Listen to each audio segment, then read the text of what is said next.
If I tell someone that I suffer from mental health issues, they're like, there's no way. They're like, we listen to you in the morning. You sound like the happiest guy in the world. But again, the generation that my dad grew up in was, if you were to say you were depressed, the answer was go outside and get some fresh air or snap out of it. And we as men, we're not tuned or trained to speak about mental health. And when we do get together and talk to each other, it's not about deep stuff like emotions, like fears, like our vulnerabilities. You know, it's about talking about sex and the lousy job and sport and things like that. In my 49 years, I think 47 of them were spent bottling things up inside, dealing with my issues in my own way, struggling with my demons. And it's only in the last couple of years that I've been able to speak my truth to other people, to other men, and I know from personal experience what a profound effect, positive effect, that has had on my life.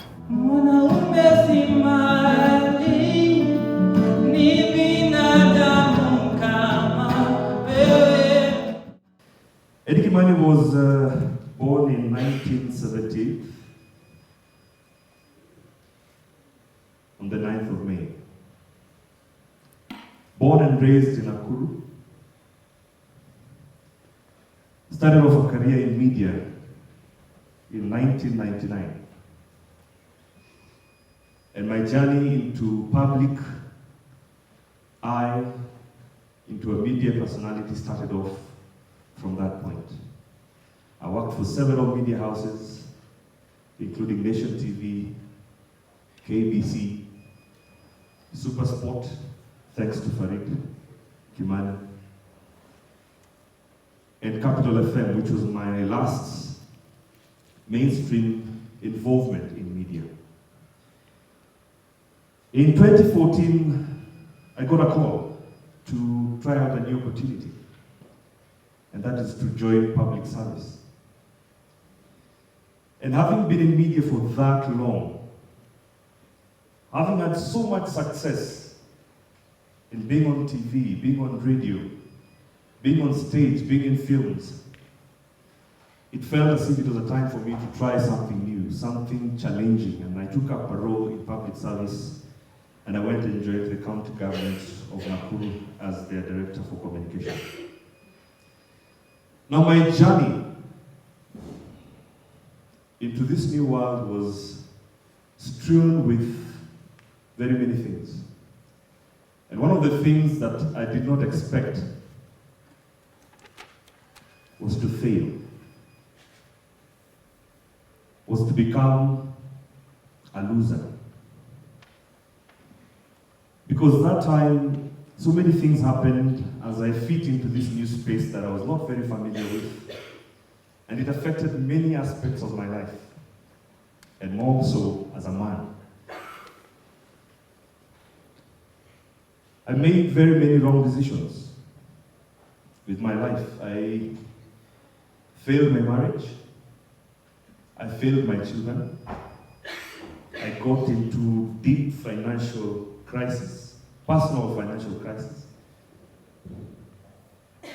that pushed me to the edge of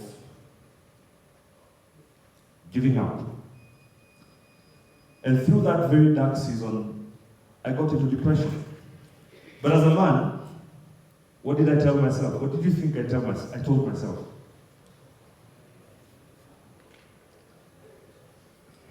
Pambana na hali yako. I did not share my problems. I did not ask for help. I did not reach out. Because my ego was too much. It was, remember I'm coming off from a background where I thought I had it all. I had reached Mefika. I was on TV, I was on radio. Almost 15 years of really good life, good money, good relations. But things turned around when I had to face myself and deal with the challenges that I brought onto myself and deal with decisions that I had made up, thinking I was dealing with my problems. And as a man, at the time, and now I look at it in retrospect, I wish I knew now, or rather then, what I know now, in being vulnerable, embracing failure, accepting my faults, and kicking out ignorance. But through that tail end of my dark season, I had my Damascus moment. And by that time, my life had been pushed to a point where I ran away from my surroundings. I went all the way to the South Coast, thinking of running away from my problems. And during the excursion there, it was not as good as I thought it had been, because I really didn't run away from my problems. I basically relocated my problems to wherever I went to. And one simple day, taking a walk in despair, the previous night I wanted to take away my life in the little room I was in. I happened to stop to get a breath in a very hot sunny day at a bakery. I sat down. Somebody tapped me from the back and recognized me. Eddy Kimani, the demo on TV. Here I was thinking I'm undercover, hiding from whatever I was fighting, and the demons continued to win this battle. But this time this fellow said hi, reached out, and got me talking. I ended up opening up to him, and one thing that he did for me at the time was listening to me. Without any judgment, without any criticism. 4 hours down the road, we were both on our knees praying. With a stranger.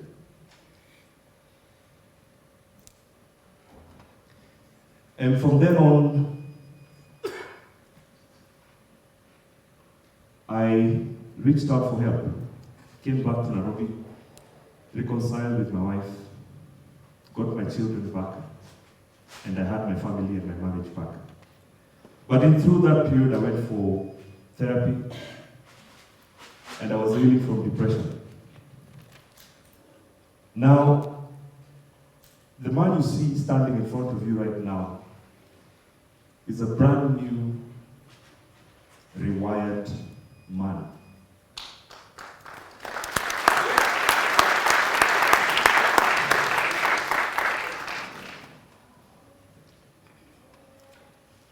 Because of this journey that I went through, I am able to appreciate my existence and why I'm here. I'm able to embrace vulnerability, being weak, and knowing that it helps me and does not work against me. Why am I passionate about what I'm doing right now? It's because my journey has taught me a couple of things. And that is being able to be vulnerable, and I no longer fight the wiring that I had, like many of us men do, when it comes to showing or sharing our weaknesses, our shortcomings. And I know better now because it works for me. So right now I'm very passionate about this journey I'm on. I'm very passionate about this path that I've chosen because I feel I have a reason to share my story to impact another man. Why is it that when I have a physical illness, I can easily ask for help? Why is it that when I break my leg, I'll ask for help? But why is it when I have a mental challenge, a mental illness, why can I not do the same and ask for help? My purpose is very simple. It is just to make the world a little bit better by helping my fellow men understanding, or to understand that it's okay not to be okay. This path has led me to put together an initiative that's called the Brotherman Shave and Talk Initiative. We are looking to use the barbershop space as a safe and a trusted space where men can use it to ask for help. And I'll tell you how we're going to do this. Traditionally, you know, barbershops, for my fellow men who are here, when you walk in there, there's some sense of trust. There's some sense of belonging. That barber who has shaved you for 8 years, for 15 years, maybe he knows you better than your wife knows you, than your pal knows you, than your squad knows you. So we feel with that being the case, By collaborating with barbershops, we can enhance this space to help men to find a safe space to ask for help. Normally when you walk into a barbershop, you will talk about politics, you talk about the happenings of the world, you talk about who's got the biggest car, which mechanic do you go to. But why not add another topic, another conversation about our own well-being as men in the barbershop? But the pillar of this initiative is we intend to turn barbers, vinyozi, into mental health ambassadors. And how will we do this? We're not trying to make them into psychologists. We're not trying to make them into therapists. We're not trying to make them into psychologists. We just want them to be signposts, where a man can reach out and feel he is safe to ask for help. Mwanaume si mali.